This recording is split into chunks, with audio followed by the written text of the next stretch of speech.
permettent d'intégrer le système DNS, Domain Name System, et le service WINS, Windows Internet Name Service, afin de résoudre les noms en adresse IP, Internet Protocol. À la fin de cette présentation, vous serez à même d'effectuer les tâches suivantes. Définir l'intégration d'un système DNS et d'un service WINS. Expliquer comment les noms d'hôtes et NetBIOS, Network Basic Input-Output System, s'adaptent à l'intégration d'un système DNS et d'un service WINS. Et décrire le fonctionnement de l'intégration d'un système DNS et d'un service WINS.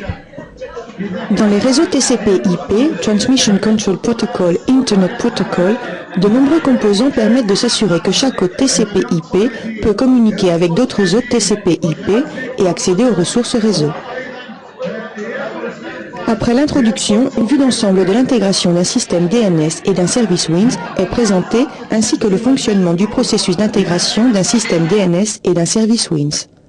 Dans le processus d'intégration d'un système DNS et d'un service WINS, le système DNS utilise le service WINS pour résoudre les noms en adresse IP. Le système DNS est utilisé pour résoudre les noms d'hôtes et les services en adresse IP, et le service WINS est utilisé pour résoudre les noms NetBIOS en adresse IP. Ainsi, un ordinateur client configuré uniquement pour le système DNS et qui n'est pas intégré avec le service WINS ne sera pas en mesure de résoudre les adresses IP pour les noms NetBIOS stockés dans la base de données WINS. Pour résoudre ce problème, vous pouvez configurer manuellement les mappages des noms NetBIOS aux adresses IP sur le serveur DNS. Vous pouvez également configurer le serveur DNS pour qu'il transmette les requêtes de noms au serveur WINS pour la résolution. Examinons l'intégration d'un système DNS et d'un service WINS. Dans la famille Microsoft Windows Server 2003, chaque ordinateur possède un identificateur ou nom d'ordinateur tel que Computer 1. Windows Server 2003 utilise cet identificateur pour créer le nom d'hôte et le nom NetBIOS de l'ordinateur.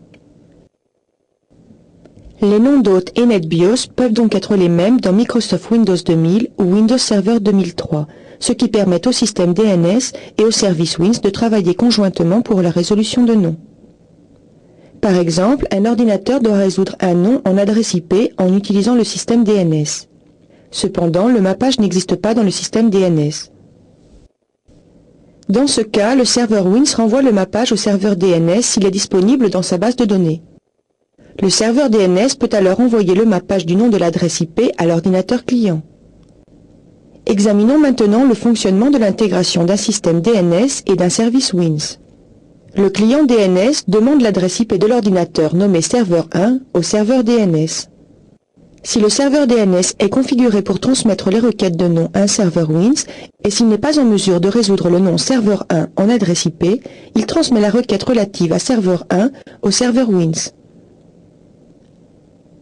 Le serveur WINS recherche l'adresse IP de serveur 1 dans sa base de données.